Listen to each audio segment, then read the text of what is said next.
Bonjour à tous, j'espère que vous allez bien. Donc aujourd'hui, nouvelle vidéo hebdomadaire d'analyse économique et technique. On commencera comme d'habitude par un résumé macro de la semaine avec le point central de cette semaine, bien évidemment le discours de Donald Trump avec vraiment la mise en scène à l'américaine et son gros tableau pour les tarifs douaniers pour chaque pays. Je vous donnerai un peu mon avis, les choses aussi qu'il va falloir suivre de très près les semaines, voire les mois à venir au niveau des statistiques pour voir récession, stagflation. On est vraiment dans le brouillard le plus complet. Donc c'est pour ça que les marchés partent entre guillemets en vrille. Parce que là, les cartes sont rabattues sur tout le système mondial avec ses droits de douane. Donc on verra ensemble. Ensuite, on passera sur le CAC 40 après cette semaine très très très négative sur le CAC. La question, ça va être est-ce qu'on est sur le crash et la fin du crash ou est-ce qu'on va être sur une descente entre guillemets aux enfers avec une tendance baissière qui va durer sur plusieurs semaines, voire plusieurs mois. Donc on verra déjà ensemble les niveaux très importants qu'il va falloir suivre de près pour la semaine prochaine.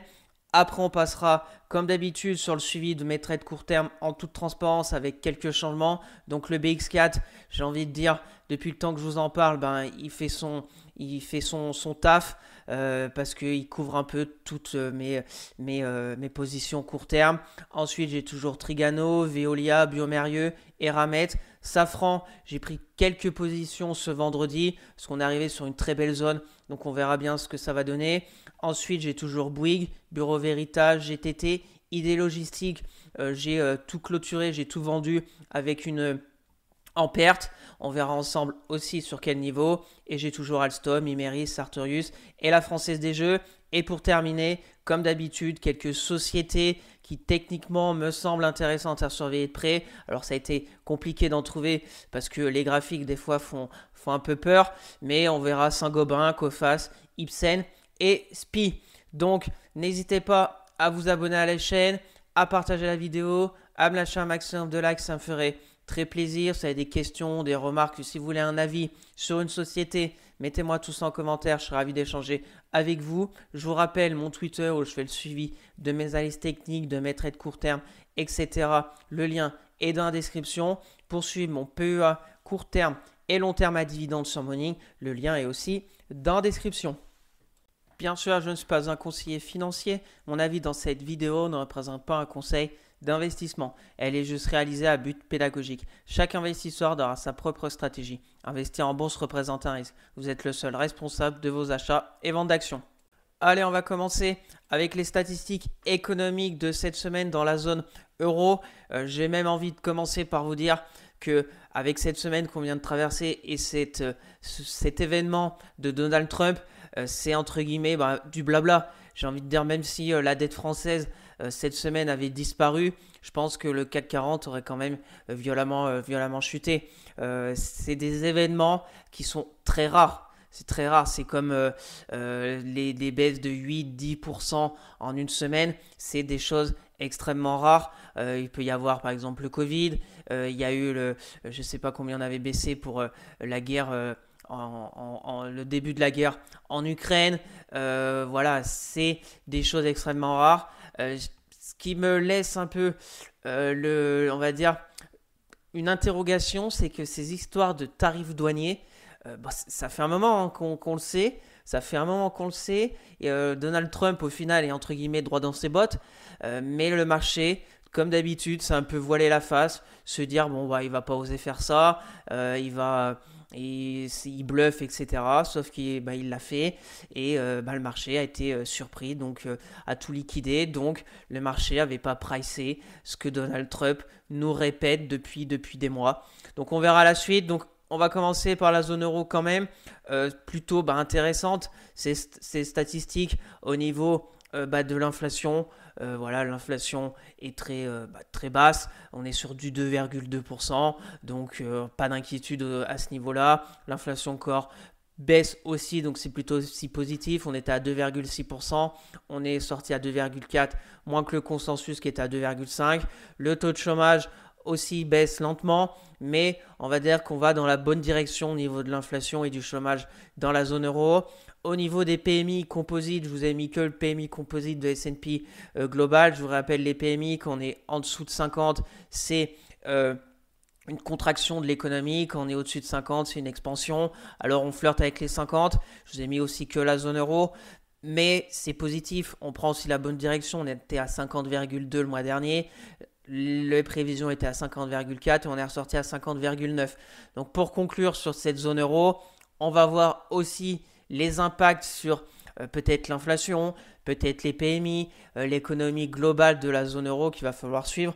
Parce que quand c'est les États-Unis qui imposent ces tarifs douaniers, bien évidemment un pays aussi important que les États-Unis, il va falloir que les entreprises de la zone euro on va dire, changent entre guillemets peut-être leur méthode, que aussi on ait peut-être des choses qui vont se mettre en place dans la zone euro. Alors on va espérer peut-être que ce coup de pied entre guillemets dans la fourmilière de Donald Trump pourrait peut-être réveiller la zone euro, peut-être chercher d'autres partenaires que les États-Unis. Voilà, peut-être renouer aussi avec la Chine, plus travailler encore avec la Chine. Il y a peut-être des choses à faire en Afrique, Amérique du Sud, je n'en sais rien. Voilà, je suis qu'un simple citoyen français dans la zone euro, mais j'ai envie de croire et de penser qu'on peut quand même aussi s'en sortir. Ce qui m'a un peu déplu sur toute cette semaine, pour être honnête avec vous, c'est parti un peu dans tous les sens, les discours sur Twitter, à la radio, à la télé. Mais par contre, quand j'ai eu le temps, j'ai vu une déclaration de notre président Emmanuel Macron qui parlait des Américains comme quoi avec ces tarifs douaniers ils allaient être plus pauvres et que entre guillemets ça allait être catastrophique aux États-Unis. Mais j'ai envie de lui dire, mais pourquoi il nous parle des Américains? Même si, j'ai rien contre les États-Unis, mais la chose qu'il faudrait dire, c'est la zone euro, c'est la France. Et il nous parle des Américains comme quoi ça va être compliqué pour eux. Moi, j'ai envie qu'ils nous disent qu'est-ce qu'ils veulent essayer de mettre en place dans la zone euro, dans la France, etc. pour essayer de repartir avec une bonne croissance dans la zone euro. On a eu le plan de relance de l'Allemagne, donc c'est plutôt positif, voir ce qui va se passer, voir aussi les entreprises, peut-être négocier avec Donald Trump, parce qu'on connaît Donald Trump, il tape fort, et peut-être ces histoires de tarifs douaniers, si on fait des négociations avec les États-Unis, eh ben, il va peut-être nous les baisser.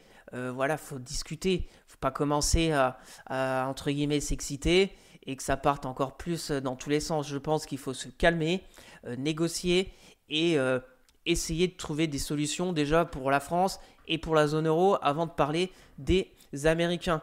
Donc voilà. Assez rapide cette zone euro. On va passer tout de suite au niveau des États-Unis avec beaucoup de choses aussi à dire. On suivra les autres statistiques la semaine prochaine au niveau de la zone euro. Mais comme je vous les ai dit au début, on va surtout suivre ce qui va se passer avec les négociations, avec Trump, avec la Chine, etc. sur ces tarifs douaniers. Allez, on traverse l'Atlantique pour aller aux États-Unis et voir les statistiques de cette semaine. Donc on a eu les PMI manufacturiers qui sont toujours assez solide, 50,2, donc un peu une baisse par rapport au mois dernier qui était à 52,7, mais on est toujours au-dessus des 50, donc c'est plutôt positif. Les PMI services aussi plutôt pas mal, 54,4, on augmente par rapport au mois dernier à 51 au niveau des PMI services, donc on va suivre ça de près, parce que si on a une récession, ça veut dire que les PMI vont commencer à fortement baisser. On verra bien la suite au niveau de ces PMI. On a eu aussi vendredi toutes les statistiques concernant l'emploi américain qui sont plutôt pas mal parce que le salaire horaire moyen est plus faible que prévu. L'augmentation en rythme annualisé de 3,8%. C'était prévu 3,9%. Donc c'est plutôt positif pour les marchés normalement parce que moins de risque d'inflation si le salaire horaire moyen diminue. Ensuite, au niveau des créations d'emplois dans le secteur non agricole, bien plus que prévu, donc aussi positif. On n'a pas non plus une explosion du taux de chômage qui est ressorti à 4,2%. C'est pas non plus entre guillemets hors de contrôle. C'était prévu 4,1%.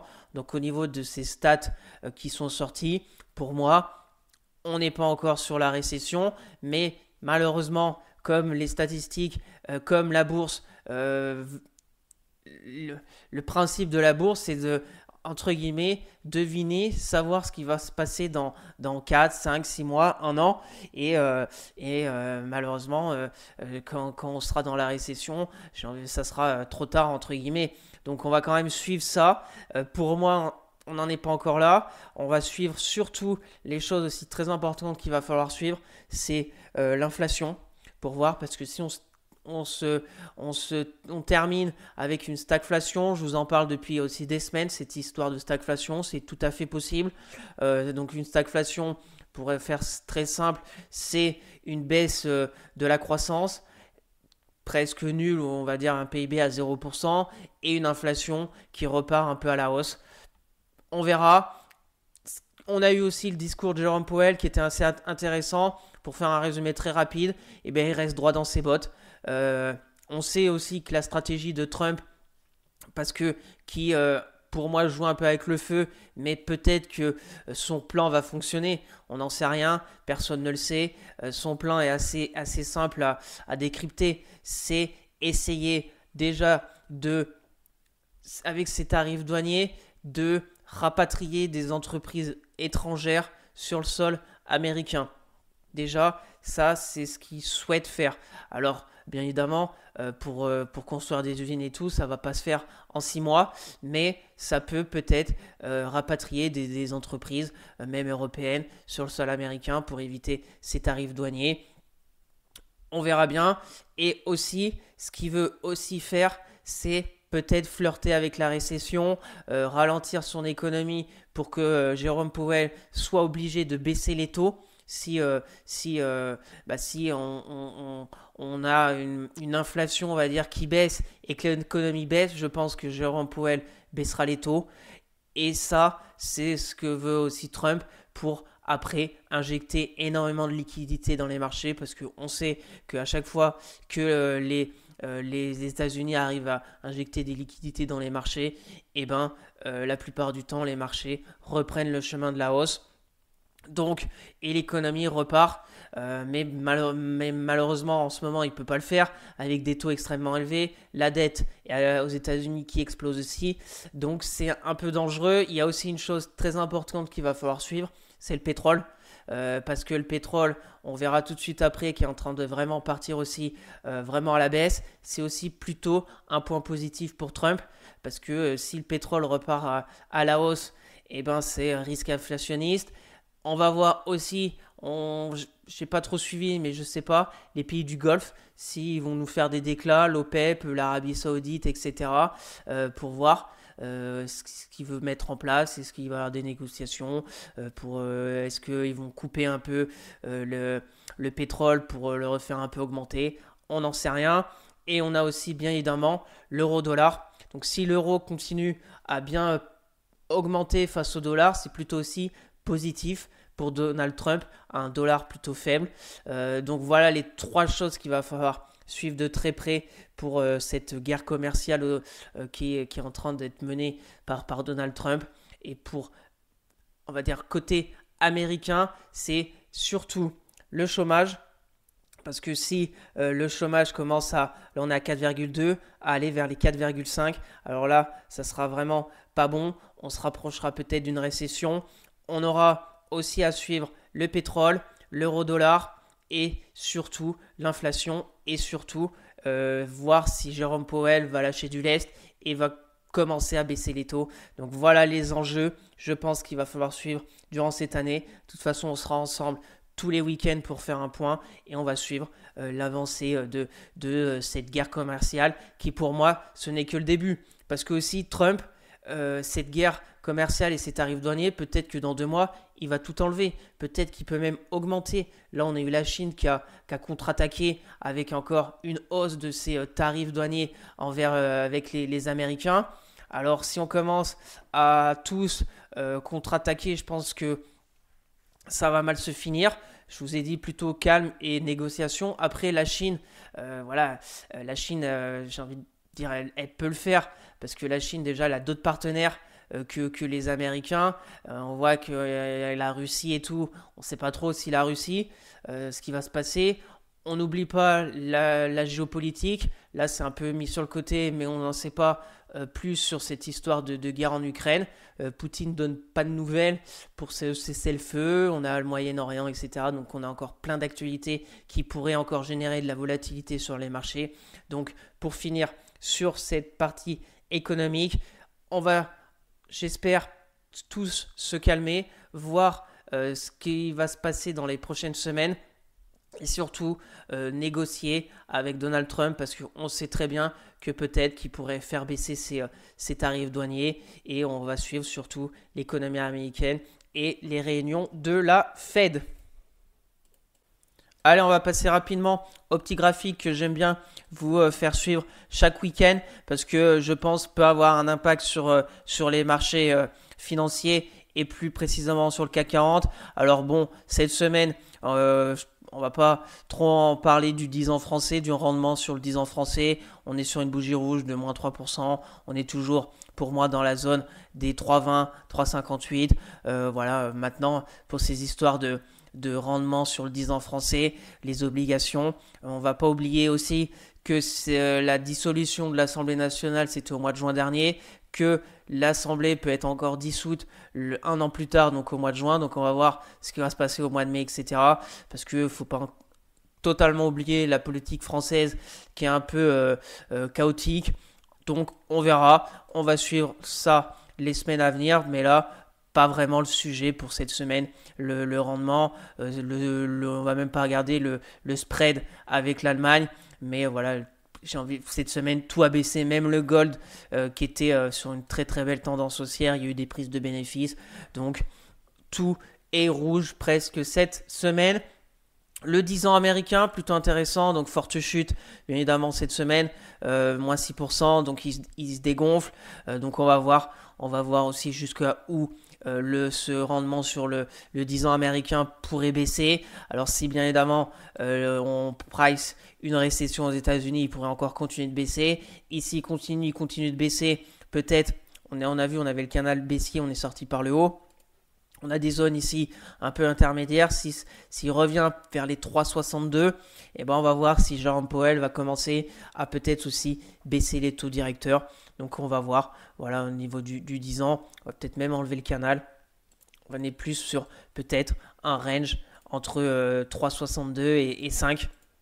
Donc là, on est à 4. On va suivre chaque semaine aussi le 10 ans américain pour voir ce que pensent les investisseurs américains. Est-ce qu'ils vont commencer à pricer vraiment une récession ou pas? Et surtout, suivre la direction et les propos de Jérôme Powell. Et donc, je vous parlais du pétrole. Donc, forte chute du pétrole cette semaine, moins 8%, moins 9% presque. Je vous avais parlé les semaines précédentes. Ici, on va se mettre en ligne de clôture pour voir. Ici, donc la première semaine du mois de mars, on était très limite sur le support à 71 $. La semaine suivante, on a réintégré la zone de au-dessus des 71 $. Et cette semaine, bien évidemment, tout a cassé par le bas. Forte chute du pétrole, moins 9, donc c'est pareil, avec peut-être un risque de récession, les tarifs douaniers, l'incertitude, le brouillard complet. Donc ça lâche. On va voir, est-ce qu'on a une sorte de canal? On va voir jusqu'où le pétrole pourrait baisser. Ouais, on va mettre pour avoir un petit visuel. Je vous ai déjà mis un petit support à 65 $. On a une petite réaction cette fin de semaine sur cette zone. On va voir la semaine prochaine si ça va continuer encore à baisser. Donc on est quand même revenu sur le pétrole sur des prix de 2021. 2021 pour moi, pétrole à 66 $. C'est pas un pétrole extrêmement cher. Hein. On était où donc avant le crash du Covid, en 2019, on était sur ces prix-là, 66 $. Mais en tant que Français et européen avec l'euro qui remonte, on va pas avoir extrêmement beaucoup de changements quand on va faire le plein avec notre voiture parce que si l'euro continue d'augmenter, je sais pas à combien on était à l'époque en 2019, etc. au niveau de l'euro-dollar quand le pétrole était à 66, mais comme le pétrole il est libellé en dollars, faut pas oublier le taux de change. On va suivre, ce qui est sûr. On va suivre parce que la stratégie de Trump, c'est un pétrole plutôt qui reste faible pour éviter l'inflation, etc. Et on va finir avec l'euro-dollar. Pareil, l'euro-dollar a fortement augmenté, mais on commence à avoir une grande mèche haute. Grande mèche haute, on était revenu à proximité quand même des 1 euro, 1 euro 20. Voilà, c'est aussi une fulgurance quand même cette hausse en quelques semaines. En 2 mois, 3 mois, on était ici à 1,02. Je pensais, je vous avais dit peut-être qu'on va retourner à la parité à 1 euro pour 1 dollar, mais on a vraiment été dans l'autre sens parce qu'avec avec Donald Trump et ses tarifs douaniers et peut-être une récession, bon bah l'euro reprend la main dessus. Maintenant, on va voir est-ce qu'on va continuer sur le range sur l'euro-dollar comme celui-là. Là, on va dire peut-être un excès baissier, mais bon, on a intégré, on va voir où est-ce que l'euro va vraiment dominer le dollar et on va retourner peut-être à 1,20 comme en 2021 ici, en 20. Voilà, en 2018, l'euro était très fort.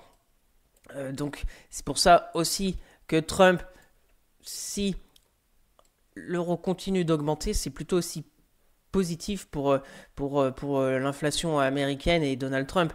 Donc voilà, on va voir. On va voir la suite des événements. Je vais vous faire suivre ça tous les week-ends. Donc, on se donne rendez-vous le week-end prochain pour voir si l'euro aura franchi sa résistance qu'on avait vu. Et on a fait une pile une mèche chaude dessus.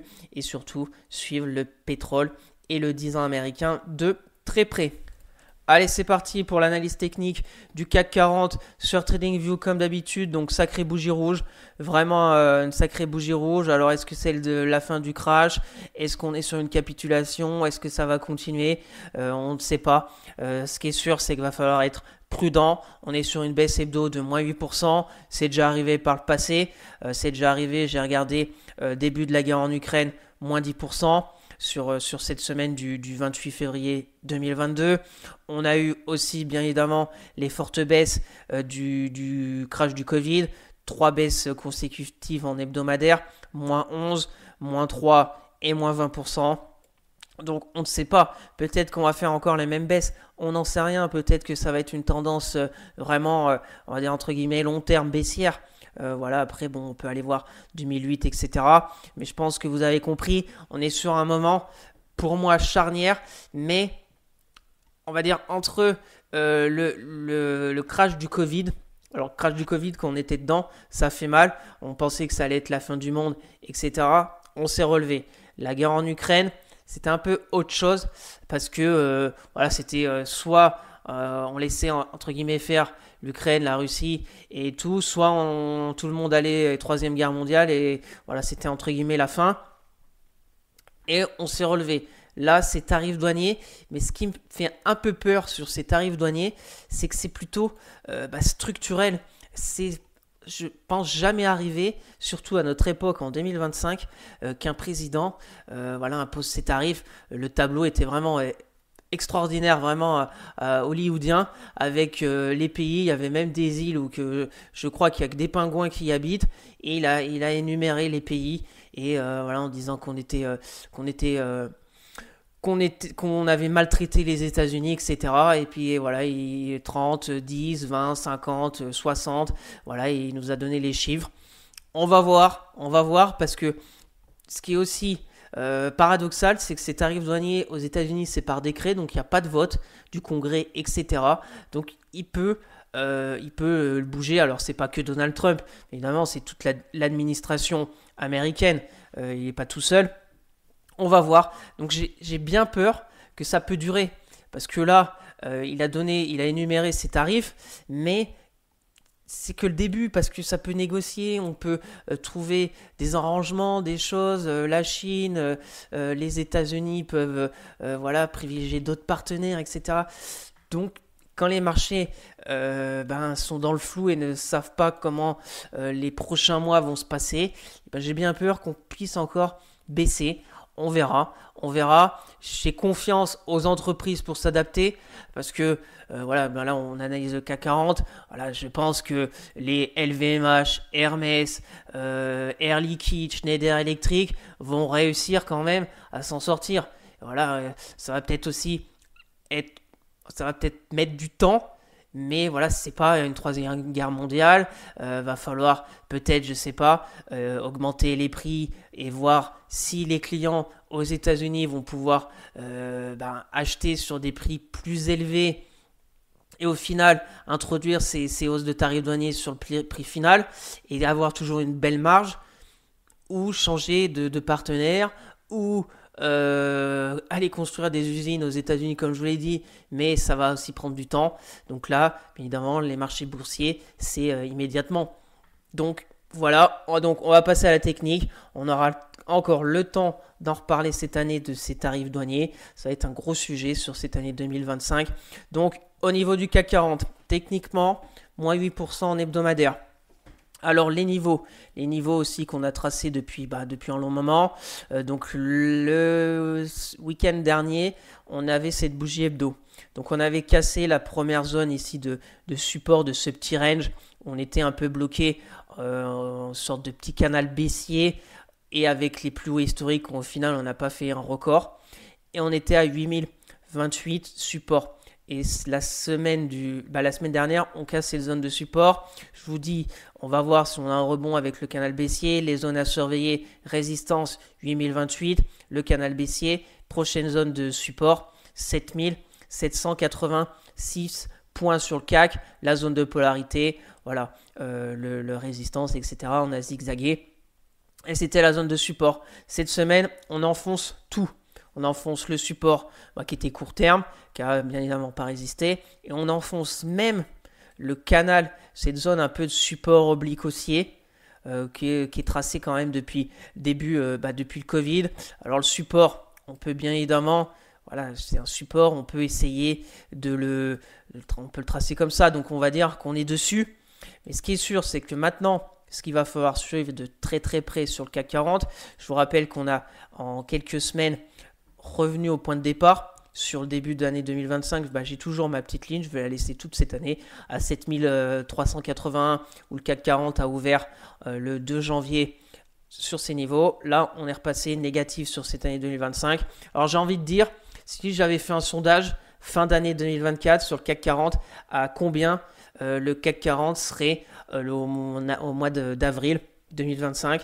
Alors peut-être qu'il y en a qui auraient dit positif. Est-ce que j'aurais fait par exemple CAC 40, est-ce qu'il va être entre 0 et 5% de gain, entre plus 5, plus 10, ou entre moins 0, moins 5 et moins 5, moins 10? Je pense qu'il y aurait eu beaucoup de personnes qui auraient dit que le CAC 40 allait se retrouver négatif en 4 mois. Donc voilà, c'est pas non plus la bérésina, mais comme je vous l'ai dit au début, j'ai peur que ça soit structurel et que ça puisse durer. Si c'est sur un sell-off, un crash, le Covid, après il y a eu les vaccins et tout, on est vraiment reparti. On pouvait injecter des liquidités, etc., etc. Sauf que là, on ne peut pas faire grand-chose au niveau de la zone euro. La dette a explosé.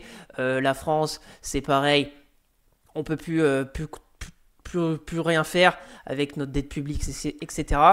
Donc il n'y a pas vraiment de soutien sur ce côté-là, à part négocier et voir avec Donald Trump, ou sinon ça va baisser et il va falloir que les entreprises réussissent. Je pense qu'elles vont réussir à le faire, à revoir leur copie. On va voir les résultats aussi du premier trimestre qui vont arriver et surtout les discours, parce que les résultats du premier trimestre, voilà, ils sont faits.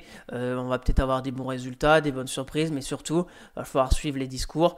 Est-ce que il y a déjà des entreprises qui vont faire des calculs pour savoir combien leur marge va baisser suite à ces histoires de tarifs douaniers, est-ce qu'ils vont pouvoir répercuter, etc. Donc plein d'interrogations, donc ça lâche. Quand le marché a plein d'interrogations et surtout pas de réponse, et ça lâche. Donc techniquement à surveiller, c'est très simple. Pour moi, le support vraiment à tenir, c'est les 7127. Pourquoi? Parce que au final, on va en faire un peu de ménage, parce que maintenant on a ça, l'oblique, bon, est-ce que ça peut nous faire une sorte de... On va la laisser, le support oblique aussi on va le laisser, et pour moi ici, parce qu'au final, maintenant on n'est plus sur une tendance haussière, parce que la tendance haussière de ce canal était à peu près comme ça, mais là, on est plutôt neutre en fait.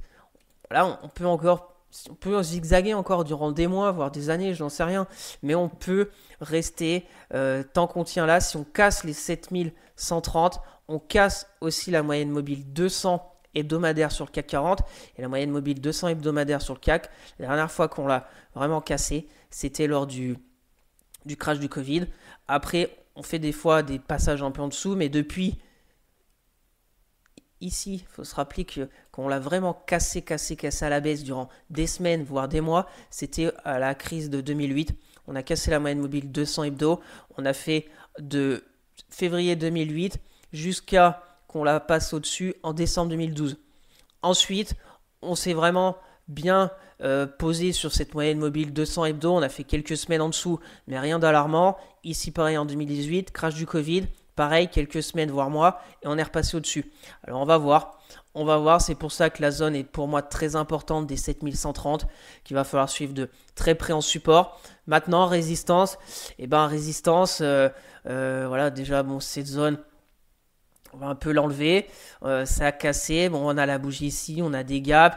On peut peut-être se mettre déjà le corps de la bougie en Fibo et se dire déjà si le CAC 40 rattrape 50% de la baisse de cette bougie, donc à peu près ici, ça sera déjà plutôt positif sur le CAC. On va laisser comme ça.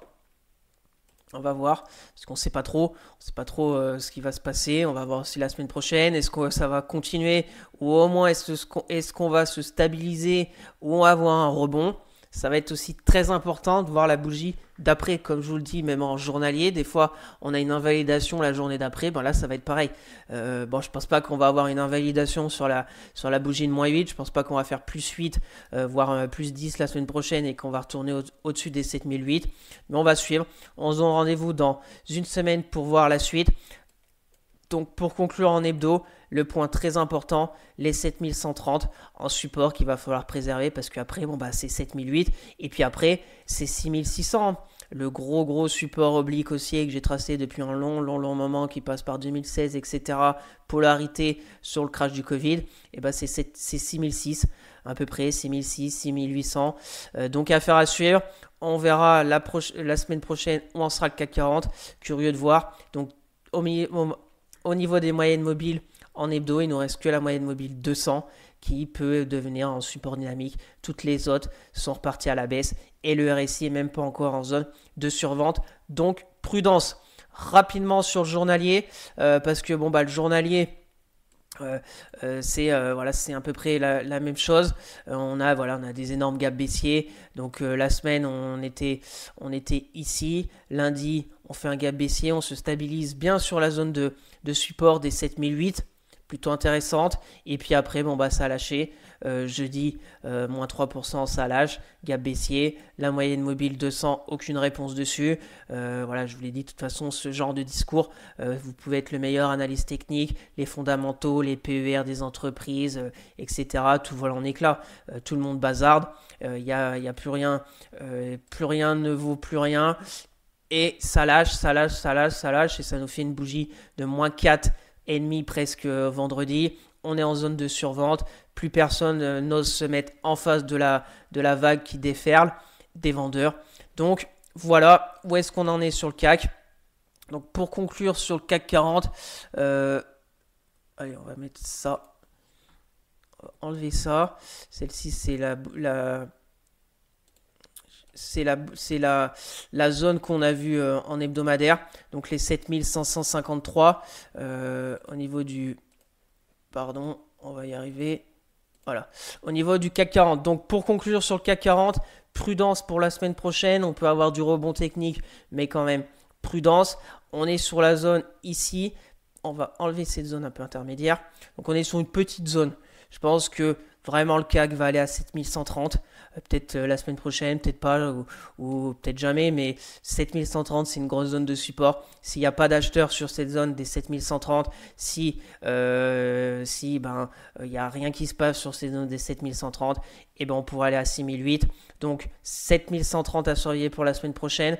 Et la résistance, 7550. On a vu la bougie hebdo, 50% de retracement de Fibo. Si on va au-dessus, ce serait vraiment positif. J'ai peur je pense pas que le CAC va réussir, mais si déjà on se stabilise comme ça, voir si on revient, mais tranquillement, sans trop de nervosité ici, qu'on range, que les moyennes mobiles reviennent, parce que là, les moyennes mobiles, il n'y a plus rien. La 10, la 20, la 50 sont vraiment piquent vers le bas, la moyenne mobile 200 est à plat, et les bandes de Bollinger, on n'en parle même pas, on a fait presque toute la bougie de vendredi, hors des bandes de Bollinger, donc c'est aussi extrêmement rare, et c'est vraiment une signification d'une extrême volatilité et entre guillemets hors de contrôle. Donc prudence. On se donne rendez-vous le week-end prochain. De toute façon, je vais vraiment vous faire un suivi la semaine à venir sur Twitter, etc. N'hésitez pas si vous avez des questions à me poser sur Twitter, parce que figurez-vous que la bonne nouvelle ce soir, c'est que la semaine prochaine, je suis en vacances. Donc, c'est le seul point positif, contrairement au marché, qui a dérouillé cette semaine.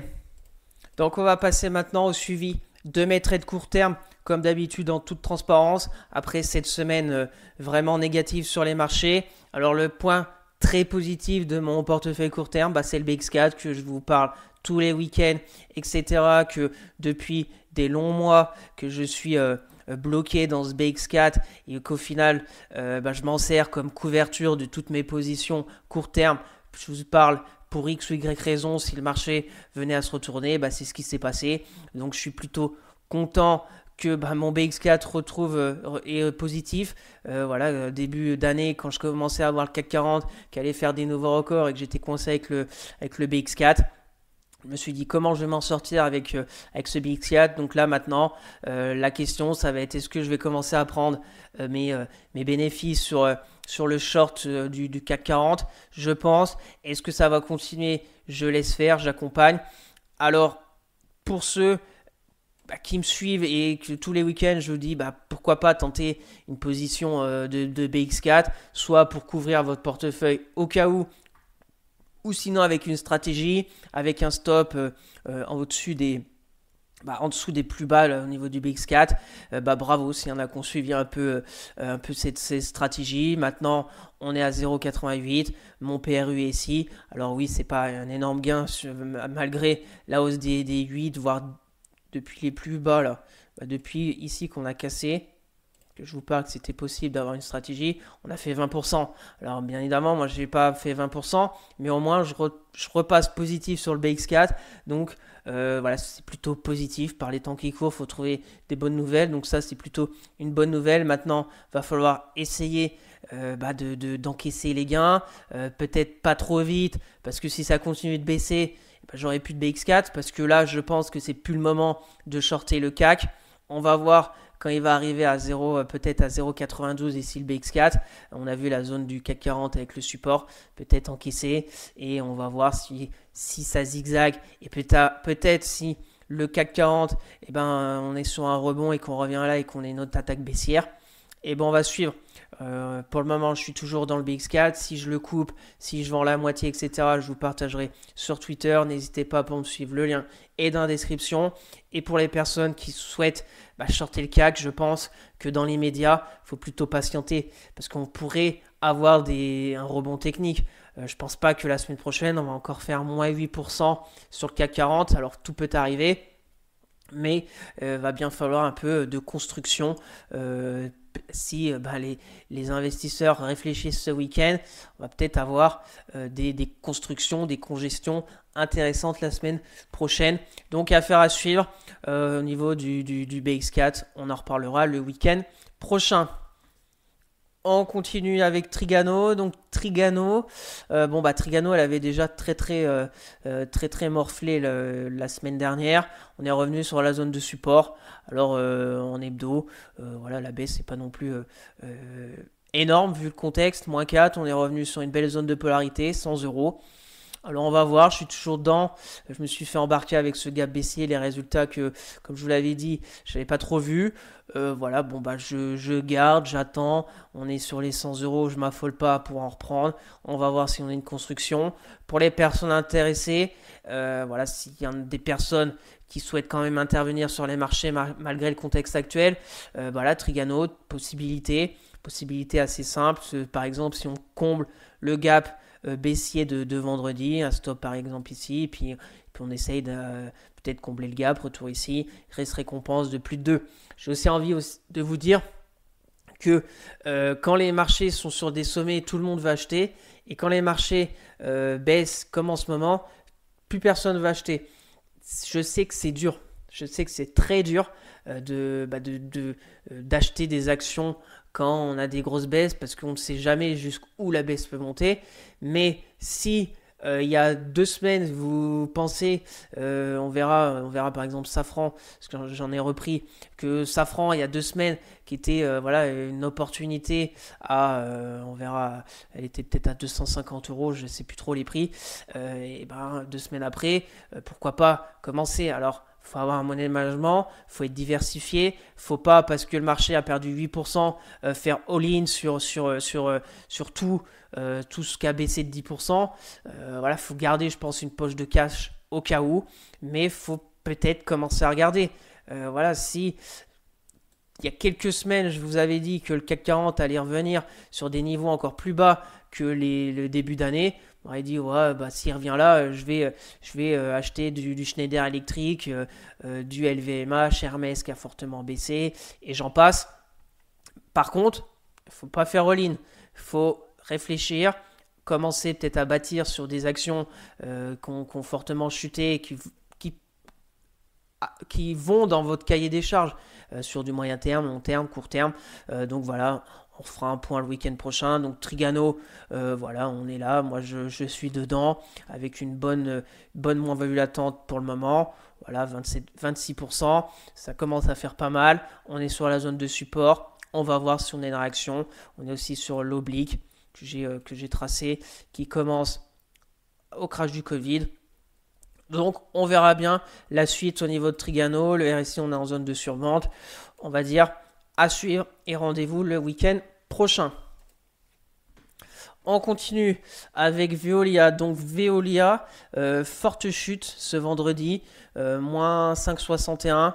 Je vais voir ce qui va se passer. On est revenu pile sur la zone de polarité. On a comblé le gap haussier du 17 mars. Donc voilà, je vais voir ce qui se passe sur Veolia. Curieux, cette grosse chute parce qu'elle avait vraiment bien résisté la veille, jeudi. Et là, ça a lâché.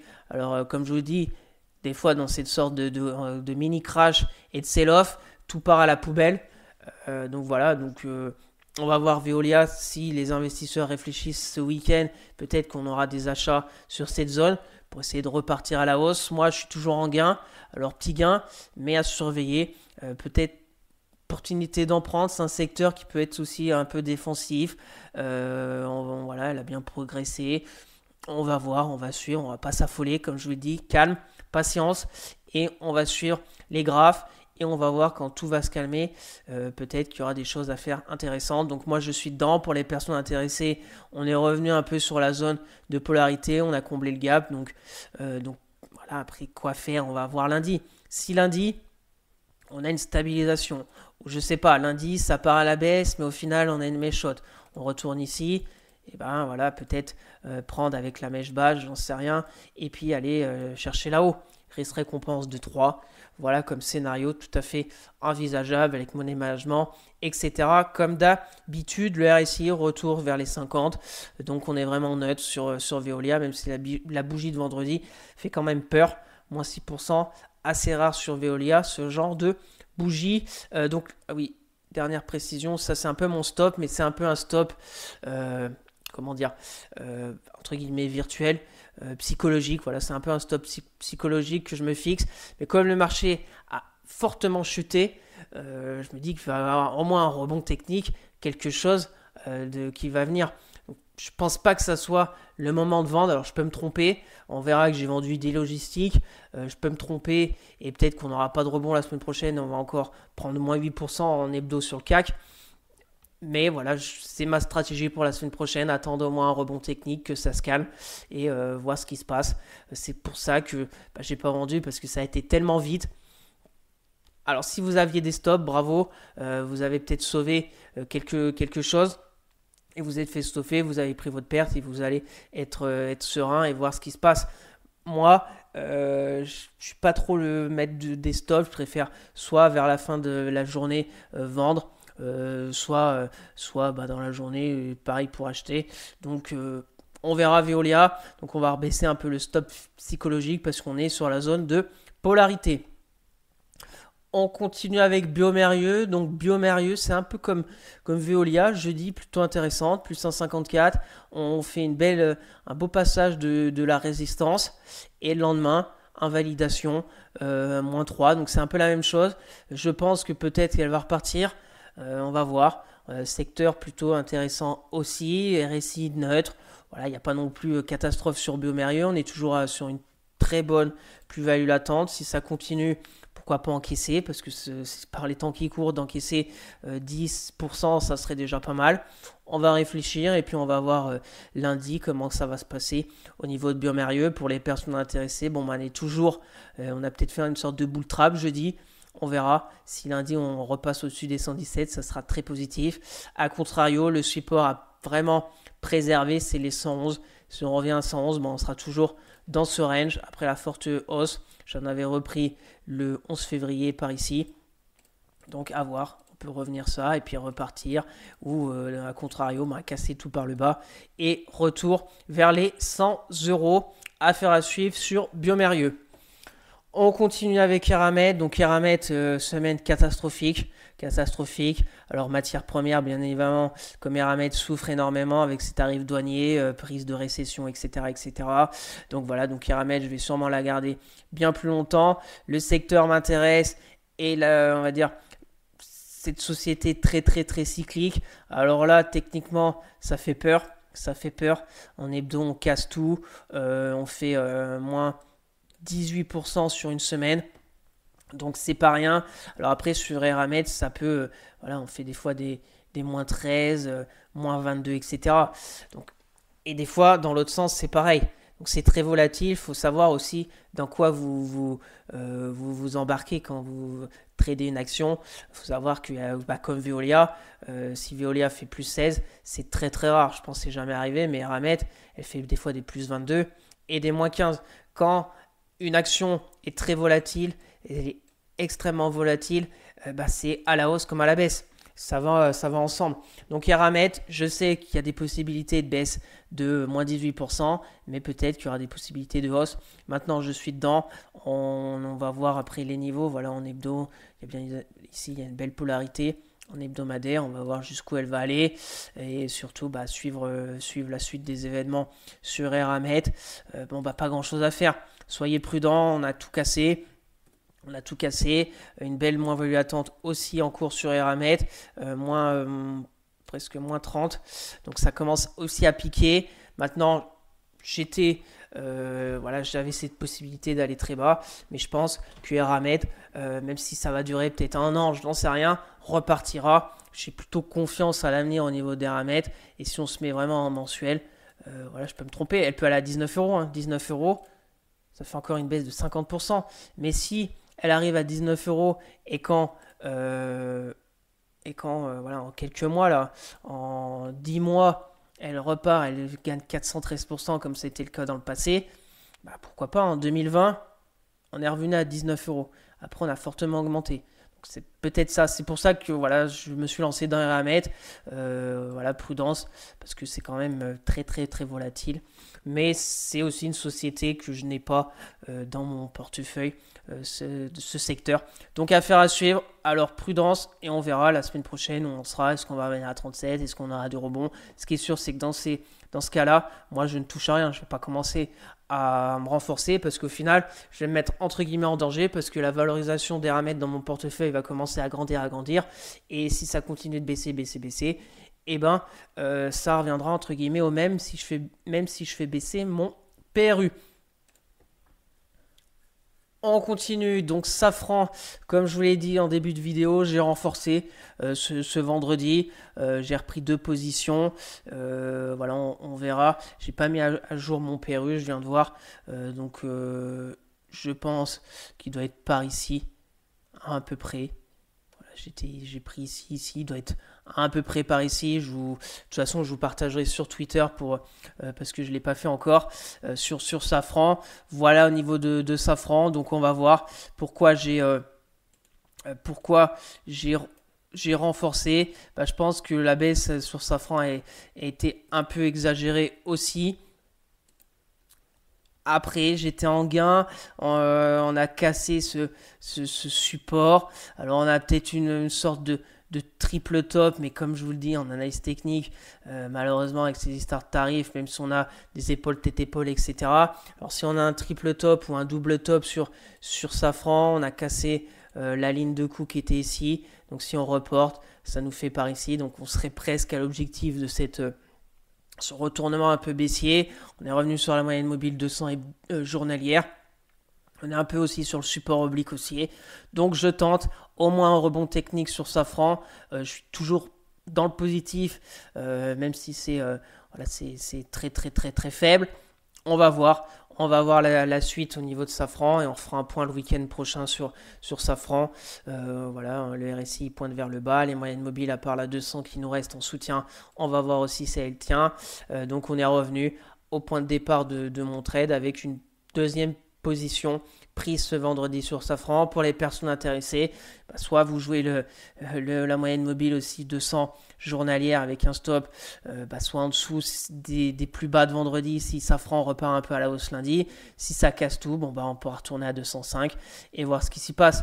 En hebdo, on est pour moi à la limite sur Safran. Voilà, c'est pareil, la bougie hebdo elle fait peur, hein. Moins 11% sur Safran, ça commence à faire beaucoup, moins 11%. Voilà, après Covid, c'était ça, hein. Moins 13, moins 7, moins 26. Et 2022, on a fait moins 10.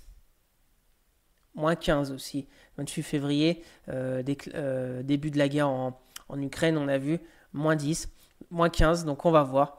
On va voir la semaine prochaine ce qui va se passer sur Safran. J'ai pris la décision d'en reprendre. On verra bien si c'était judicieux ou pas. Affaire à suivre. On continue avec Bouygues. Donc Bouygues, c'est pareil, c'est plutôt positif sur Bouygues, même si la bougie de vendredi me fait penser un peu comme Veolia et un peu Biomérieux. Mais bon, Biomérieux, c'était pas une grosse bougie, mais une sorte de... Voilà, on liquide tout avant le week-end. Même Bouygues, qui avait très bien tenu toute la semaine, et bon, on a liquidé vendredi. Donc est-ce que ça va continuer ou pas? La zone de support et de polarité à 35. Donc on va voir. Pareil, Bouygues, on va voir ce qui se passe. RSI, on était vraiment en zone de surachat depuis un long moment. On est ressorti, on vient chercher la zone des 50. On a encore pas mal de moyennes mobiles en dessous, la 200, la 50, la 50 journalière et la 200 journalière qui sont en soutien. On va voir si on a une congestion un peu, voilà, ici sur le support des 35. Ça sera vraiment très positif pour essayer de repartir. Et pourquoi pas, dans mon cas, reprendre du Bouygues. Voilà, j'ai pour le moment une petite position sur Bouygues, prise le 12 février. Donc là, voilà, pas vraiment d'inquiétude. Et pour les personnes, on va peut-être même remonter un peu la résistance. Pour les personnes intéressées, si on retourne un peu sur le bas de ce range latéral là, entre 35 et 37, et voir ce qui s'y passe au niveau de Bouygues pour essayer déjà de reprendre. Après, il y a le gap. là, ça fait un risque de 1, mais aussi, pour le moment, voilà, on est un peu au milieu, on n'est pas encore vers le support. Et puis après, on accompagne, hein. Oui, j'aimerais bien qu'elle aille jusqu'à 40. On verra si c'est le cas ou pas dans les prochaines semaines. On continue sur Bureau Veritas. Bureau Veritas, pareil, bon, bah, mon stop psychologique a été cassé jeudi. Mais ce qui est plutôt positif, c'est que vendredi, on se stabilise. On n'a pas mis Bureau Veritas à la poubelle vendredi. On se stabilise pile sur la zone de polarité qu'on avait vue déjà il y a un moment. Voilà, si on se met en hebdo, on l'avait vu. C'est une zone de moyenne mobile 200 hebdo sur Bureau Veritas. On s'arrête pile dessus. Alors, est-ce que ça va tenir ou pas? Ça va être à suivre la semaine prochaine. Mon PRU est à 29,32. À voir si on fait une belle congestion. Pourquoi pas reprendre du Bureau Veritas? J'ai qu'une petite position. Je peux me permettre d'en reprendre pour essayer de repartir. Et si on dézoome, voilà, on est assez neutre. On pourrait zigzaguer comme ça, repartir dans les prochaines semaines. Donc, affaire à suivre pour les personnes intéressées par le dossier Bureau Veritas pour tenter quelque chose. Et ben pourquoi pas lundi, si on a une clôture au-dessus des plus hauts de vendredi, ça serait vraiment très positif. Et puis on essaye, la zone de support, l'ancienne zone de support à 28 va devenir résistance. En plus, on a les moyennes mobiles 10, 20, 50, 200 qui sont dessus. Donc, il y a encore des résistances à franchir. Mais on aura un risque à peu près de 1 pour aller chercher là-haut. Et si ça lâche, on reviendra dans ce long range ici de zone de prix qui serait vraiment très positif. Donc, affaire à suivre sur Bureau Veritas.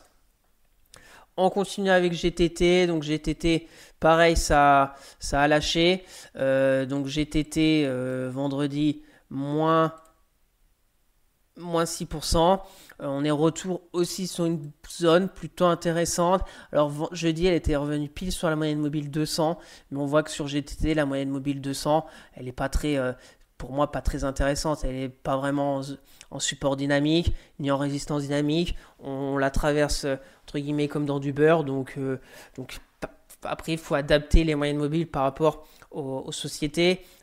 Par contre, GTT 130, zone de polarité, on voit très bien des supports, des résistances sur ces prix. Donc c'est pareil, on va voir ce qui va se passer vers les 130 la semaine prochaine. Mon PRU est à 143, on pourrait aller bien plus bas, on pourrait aller à 120. Pareil, GTT, j'aime bien fondamentalement, etc. Carnet de commandes rempli, etc. On va voir, on est revenu sur des prix de 2024, de 2022. Voilà, c'est bon, c'est GTT, moyennes mobiles sont toutes au-dessus des cours, donc prudence. Le RSI est même pas encore en zone de survente, donc prudence, on est sur zone. Pareil, on va surveiller si on a une congestion intéressante sur GTT la semaine prochaine. On continue avec ID Logistique. Donc ID Logistique, j'ai vendu ce vendredi, donc j'ai pris ma perte de, je crois, à peu près 10%. Voilà, pourquoi? Parce que déjà, on avait cassé. On a une prochaine zone pour moi, 319. Mais bon, 319, ça ferait encore baisser à peu près de 5%. J'ai vendu pour aussi m'alléger de mes positions un peu court terme. Voilà, j'ai pris ma perte. On va voir. Techniquement, c'est pas joli. Alors, les autres, c'est pas mieux non plus sur certaines. Mais voilà, on a cassé le grand range. La moyenne mobile 50 vient de croiser à la baisse avec la 200. Pour moi, la dynamique est vraiment négative sur ID Logistique. Donc, voilà, je clôture ma position, je prends ma perte de 10% et je mets de côté ID Logistique. On verra à 319 si elle revient. On va voir si elle zigzag. Mais voilà, pour moi, j'arrête l'aventure ID Logistique.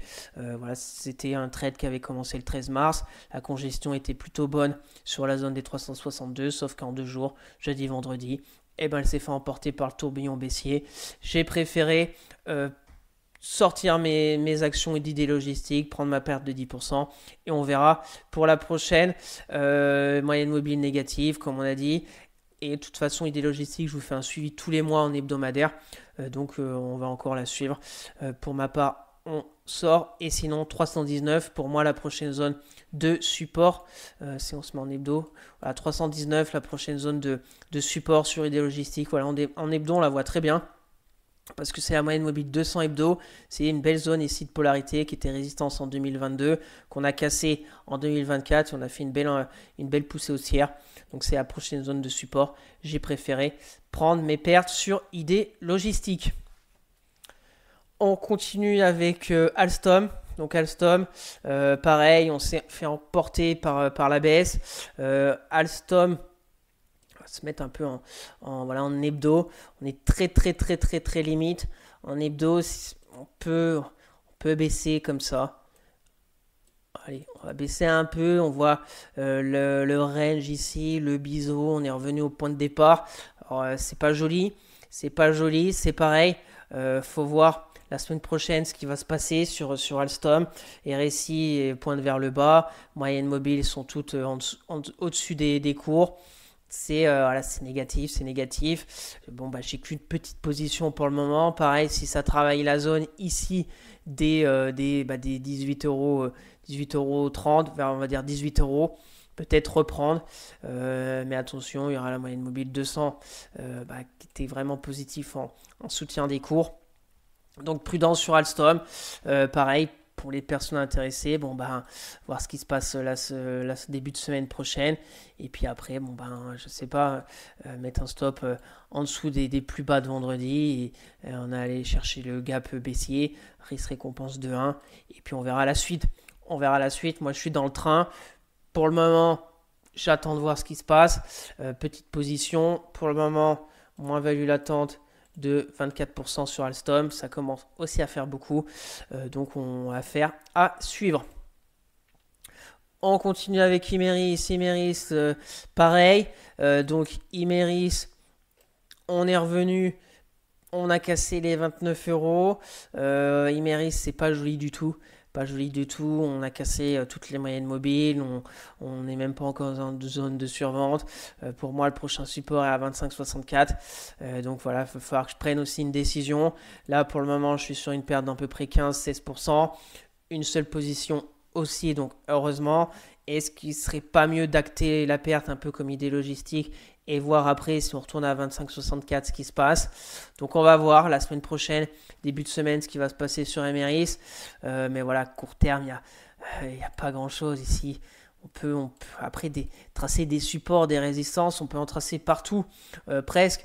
Mais voilà, vendredi soir, le marché américain a très mal clôturé. Donc très probable que lundi matin, le CAC et que les actions françaises continuent à être dans le rouge. Donc ce qui va être très important de suivre, ça va être la clôture, je pense, lundi soir sur le CAC 40. Si les marchés l'après-midi américains se reprennent, peut-être qu'on pourra avoir une mèche basse et une accalmie sur le CAC 40 et sur pas mal d'actions françaises. Donc ça va être un peu ça l'enjeu de lundi.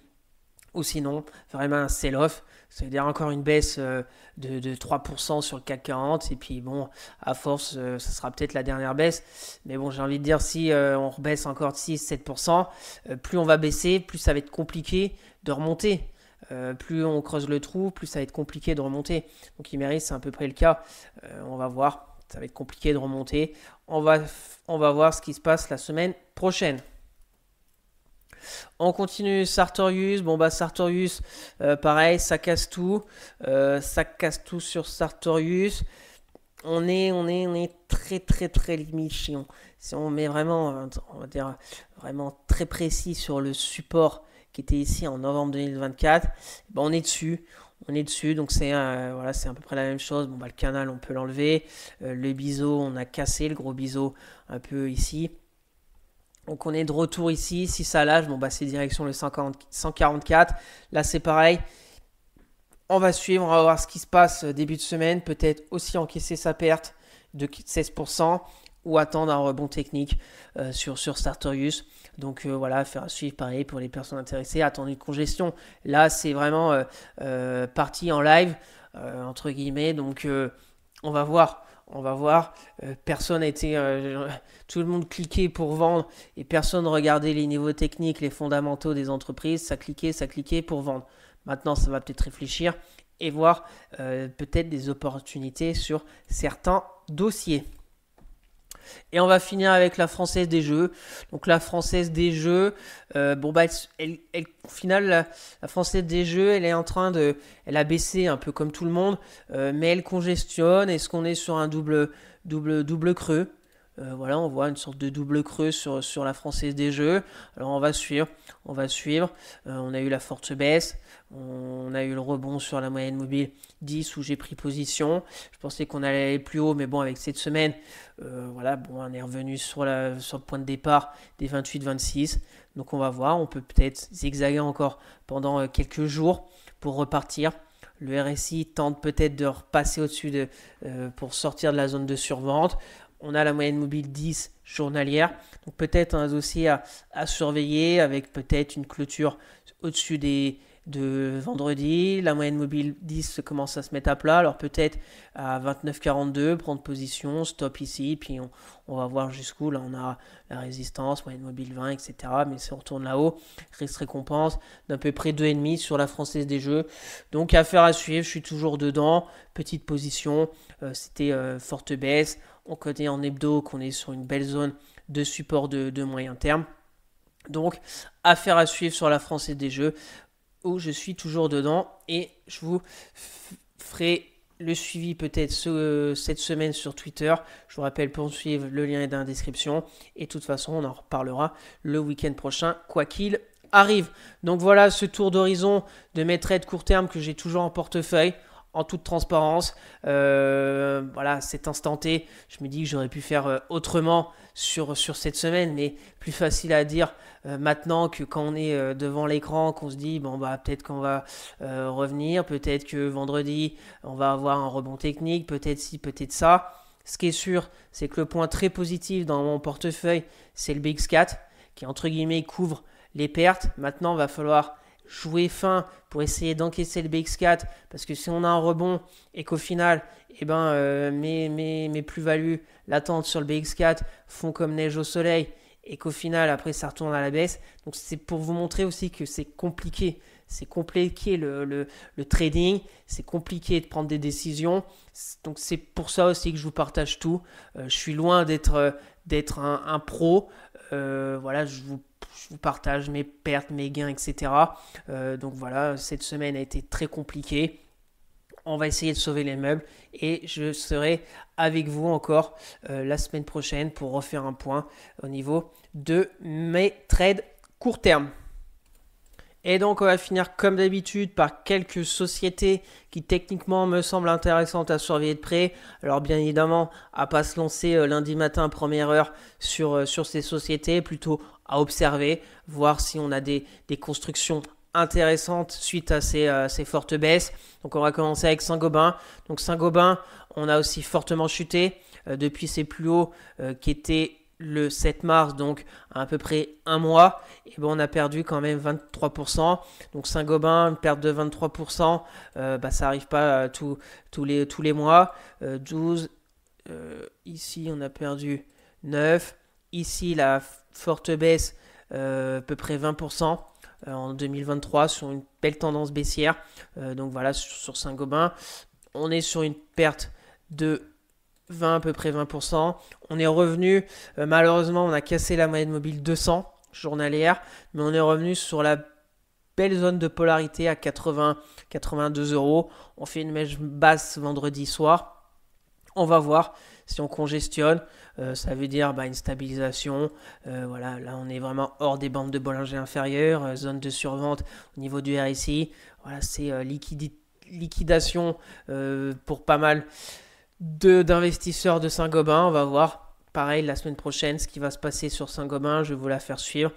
Si on a une belle congestion, il y a peut-être des choses à faire avec les plus bas de vendredi et puis aller chercher déjà la première zone de résistance qui sera à 91, soit un risque récompense d'à peu près 1,5 déjà pour commencer à bâtir une position de trade sur Saint-Gobain. Je vais la suivre et on verra bien la semaine prochaine ce qui va se passer sur Saint-Gobain. On continue avec Coface. Donc Coface, elle a fortement chuté vendredi, presque moins 6. Alors le secteur bancaire vendredi a vraiment souffert. Je crois que Société Générale a fait presque moins 12%. BNP aussi a fortement souffert. Et Coface aussi. Mais Coface, voilà, c'était une sacrée hausse.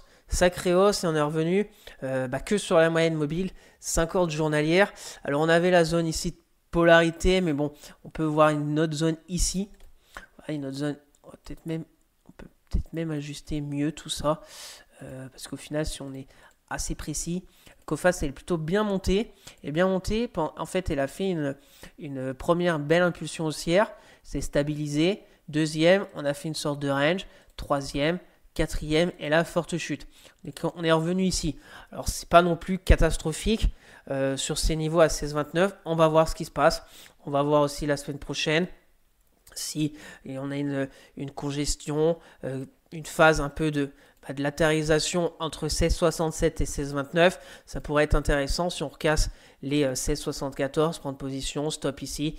Et puis après, aller peut-être chercher des plus hauts et puis voir ce qui se passe. Il reste récompense de plus de 2 sur Coface. Il faut quand même voir le RSI. On était il y a quelques jours en zone de surachat sur Coface et en 4-5 jours, on est presque revenu rapidement en zone de survente. Donc c'est pareil, ça a été très volatile sur Coface, surtout que c'est pas une action très très très très volatile, mais ça a fait du dégât. On va voir, j'avais envie de vous la partager et surtout de vous la faire suivre sur Twitter la semaine prochaine, Coface. Curieux de voir fin de semaine où elle va terminer. Alors si ça lâche les 16,29, on verra à 15,77. Après on a 15,33. On a un support oblique aussi la moyenne mobile 200 journalière. Mais on en reparlera bien évidemment au niveau de Coface. On continue avec Ipsen.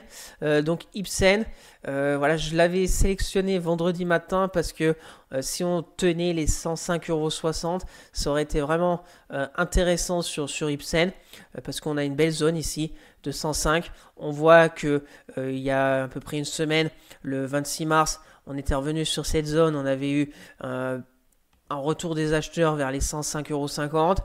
Et là, malheureusement, vendredi, ça a lâché. Ça a accéléré à la baisse. Donc, maintenant, quoi attendre sur Ipsen? C'est peut-être 100 €. Si elle revient à 100 €, 100 €, c'est haussement en hebdo. 100 €, c'est une belle zone de support sur Ipsen. Et au final, on est toujours dans la même config. Si elle revient à 100 €, de range. Voilà, de range, très clair, très neutre, moyenne mobile. À part la 200 hebdo, on est au contact sur Ipsen. Les autres, les moyennes mobiles rapides, 10, 20, 50, elles sont toutes entremêlées, très très neutres sur Ipsen. Et bien évidemment, de tenter un achat à 100 € me paraît intéressant pour essayer après de refaire un peu la même config. Là, si la personne avait acheté à 100 €, on a fait un double top, on est monté à 124. Là, on était à 100, on est monté ici sur une belle hausse jusqu'à 125. Et voilà, pourquoi pas. Alors je sais, c'est pas le même contexte, etc. Mais voilà, on peut très bien aller à 100, stop, et puis on va aller chercher là-haut. Voilà, un risque récompense de presque 5 sur quelques semaines, bien évidemment, voire quelques mois. Mais affaire à suivre parce que techniquement on est sur une zone peut-être intéressante à 100 €. Donc on va voir si la semaine prochaine Ipsen arrive à 100 € et surtout si on a une congestion autour des 100 € au niveau d'Ipsen. Et on va finir avec SPI. Donc SPI, comme vous le savez, j'avais fait un trade début d'année où j'ai pris mes gains il y a la semaine dernière, je crois par ici, qu'on est intervenu vers la zone de support. Cette semaine, SPI, elle avait bien résisté. Vendredi, forte baisse, moins 4. Mais au final, elle est toujours très belle. SPI, SPI, j'essayais de rentrer, mais au final, j'ai vendu pour encaisser mes gains. Mais c'est pour ça que je vous la repartage, parce que SPI, on a été combler ce gap. On fait aussi une mèche basse vendredi. Sur SPI, donc on est revenu sur la zone de polarité, mèche basse, donc je pense qu'il n'y a pas beaucoup de sociétés qui nous ont sorti une mèche basse vendredi, Donc, SPI, pareil, on va attendre de voir. Et voilà, on peut, soit on se met assez large, après, voilà, la zone un peu d'invalidation, le gap baissier, la moyenne mobile 200, soit assez court, la mèche basse de vendredi, si lundi ça veut repartir. Et on va chercher les récents sommets sur SPI. 41, risque récompense de plus de presque 2,5, donc c'est plutôt intéressant, je pense, comme scénario à surveiller. Le RSI, on était vraiment en zone de surachat, on a dégonflé, on est revenu sur les 50. Donc si on a une réaction positive début de semaine prochaine, bah, peut-être regarder de plus près SPI et avoir un scénario plutôt positif pour la semaine prochaine et peut-être les semaines à venir. Donc affaire à suivre sur SPI. Donc voilà les 4 sociétés que j'avais envie de vous partager. On va voir la semaine prochaine comment vont réagir les marchés après cette forte semaine de baisse. Et on se donne rendez-vous le week-end prochain pour faire un point technique sur le CAC 40 et voir s'il y a d'autres sociétés qui sont techniquement intéressantes à surveiller de près. Donc merci à tous d'avoir suivi cette vidéo, j'espère que ça vous plaît, que chaque week-end je vous fasse un point sur les statistiques économiques de la semaine, l'analyse technique du CAC 40, le suivi de mes trades court terme en toute transparence et puis quelques sociétés qui techniquement me semblent intéressantes à surveiller de près.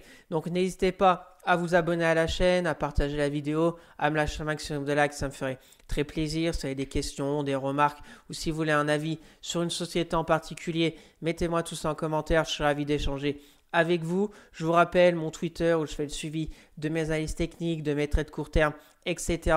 Le lien est dans la description. Pour suivre mon PE à court terme et long terme à dividende summoning, le lien est aussi dans la description. Sur ce, je vous souhaite un excellent week-end et on se retrouvera la semaine prochaine pour une nouvelle vidéo d'analyse technique. Allez, bye!